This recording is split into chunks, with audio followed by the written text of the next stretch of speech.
collègue va intervenir auprès d'antenne. Donc par mesure de sécurité, on préfère couper les ondes électromagnétiques. Donc j'accède à un logiciel où je vois l'état du fonctionnement du système, où je peux loquer des cellules, donc la 2G, 3G, LTE, GSM.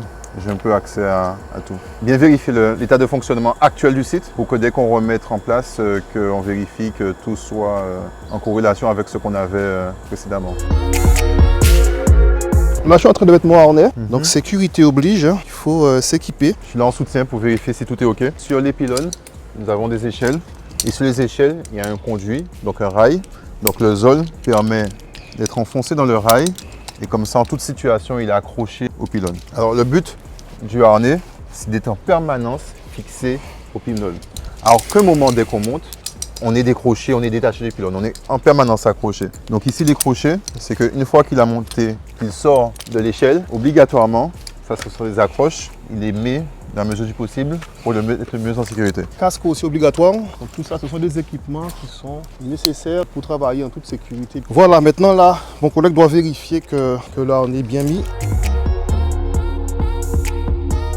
Donc là, le rail est en place. Je monte. Et là, il faut vérifier le bon fonctionnement du rail en cas de chute. Donc de voir s'il fonctionne bien. Donc là, effectivement, ça va.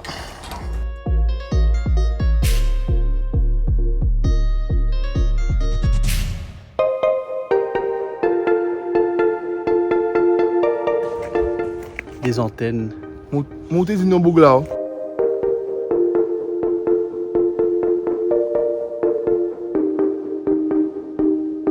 Bonsoir monsieur, vous êtes perdu? Oui, on se baladait D'accord. et on a vu l'antenne. On peut monter aussi? Ah non, pas du tout, non, ça se passe pas comme ça, il faut des habilitations. Ah, c'est quoi le monsieur là-haut? On travaille, Travaillez, vous faites quoi? on est technicien chez Orange Ah. et on intervient dans le cadre d'un ticket qualité. C'est grâce à vous qu'on a internet. Entre autres, oui. Et pourquoi vous montez pas? En mesure de sécurité, il faut toujours qu'il y ait un technicien au sol. Au cas où il y a une problématique, si je dois appeler le secours, si je dois monter les dés, s'il y a quelque chose qui tombe, enfin bon. Au mieux, Et vous, au sol, vous faites aussi une manipulation? C'est ça, oui. Moi, j'interviens plus la partie serveur, pour couper, vérifier l'état de fonctionnement du système, etc. Et vous faites ça sur un peu toutes les antennes qu'on voit un peu partout. C'est ça, ouais. Donc Guadeloupe, Désirade, Marie-Galante, des Saintes.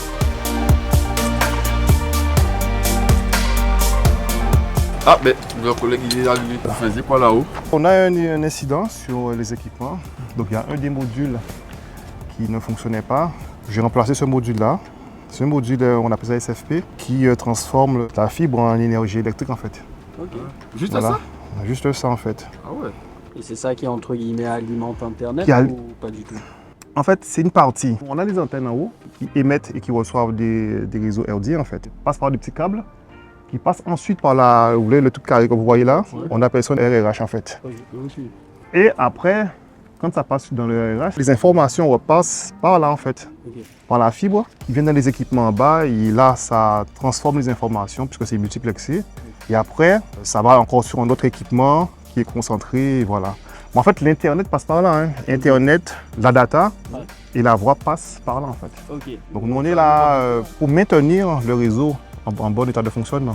On a des équipes qui sont en Martinique, on a aussi des équipes qui sont à Saint-Martin, Saint-Barthélemy. Il faut savoir que ça, on comptabilise 200 à 300 antennes quand même.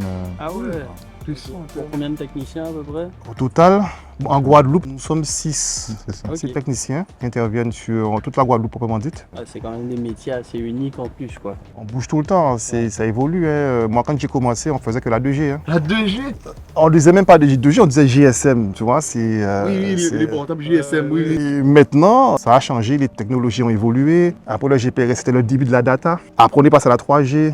Et la 3G, c'est l'explosion de la data en fait. C'est là où on a vu l'explosion des smartphones. Et après ça, 3G, 4G, maintenant, voilà, maintenant. 5G bientôt. On parle de 5G. Bientôt la 5G, oui. Donc on est passé pour juste une technologie 2G qui ressemblait à un réfrigérateur. On passe maintenant avec l'ensemble des technologies 2G, 3G, 4G et bientôt la 5G sur un format glaciaire. Donc c'est juste pour avoir une idée, bon c'est plus complexe, mais pour qu'on voit comment les choses évoluent. En tout cas, vous faites un très beau taf. On a vu que toi t'as kiffé, t'as profité d'une belle vue. Et nous on va aller derrière et profiter de notre vue parce que bon, on peut pas monter. Ouais. On va chercher notre vue à nous, vu qu'on peut pas. Hein? Ben oui, hein. Eh ben, Merci beaucoup. merci Et- à vous. Ouais, merci beaucoup pour ce que vous faites. On va continuer notre balade. Bonne balade. Découvrir la Désirade. Ok, À la Et prochaine. puis à la prochaine. d'accord. Merci encore. Ok. Ça, c'est de la vue. Là, ouais. Ça, c'est quelque chose.